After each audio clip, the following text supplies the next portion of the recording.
একটা মেয়ের বাবার জিরো খরচ হওয়ার কথা ছিল, জিরো খরচ বিয়েতে।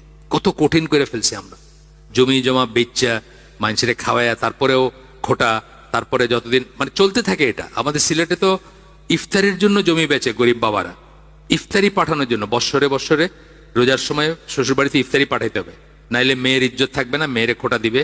তো এখান থেকে জমি বিক্রি করে ভার দিয়ে ইফতারি, এবার এমনি আপনি একটা প্যাকেটে হাতে নিয়ে নিলেন, তাহলে আর কি হলো, ভার দিয়ে নিয়ে যাবেন বা আপনার মাইক্রোবাস বইরা বা গাড়ি ভ্যান বইরে নিয়ে যাবেন আর কি ইফতারি। শুধু তাই না, এই যে আম কাঁঠালের দিনে আবার আম কাঁঠাল পাঠাইতে হবে ভ্যান বইরা মেয়ের বাড়িতে। এই সমস্ত কিছু আসলে ইসলামে তো কোনো ব্যাপারই নাই এবং খুবই সহজ ছিল। মেয়েরা কিন্তু একটা বেটার ইসে ছিল ইসলামে অলওয়েজ, যে মানে মেয়ের বাবা তার কাছে এসে ধর্ণা দিত মানুষে কেমনে করে, কারণ প্রেম প্রীতি তো নাই ইসলামে। এখন কোনো মেয়েরে আপনি ধরেন কোথাও শুনছেন যে এখানে খুব ভালো একটা মেয়ে আছে বা অমুক মেয়েটা খুব ভালো, আপনার মা বলছে, বোন বলছে, আপনার ফার্স্ট করণীয় কি? ওর বাপের কাছে গিয়ে ধর্ণা দেওয়া, কারণ ওয়ালি ছাড়া বিয়ে হবে না ইসলামে। তো ইসলামের বিয়ের সিস্টেম ছিল আলাদা, এখন তো চেঞ্জ হয়ে গেছে আর কি।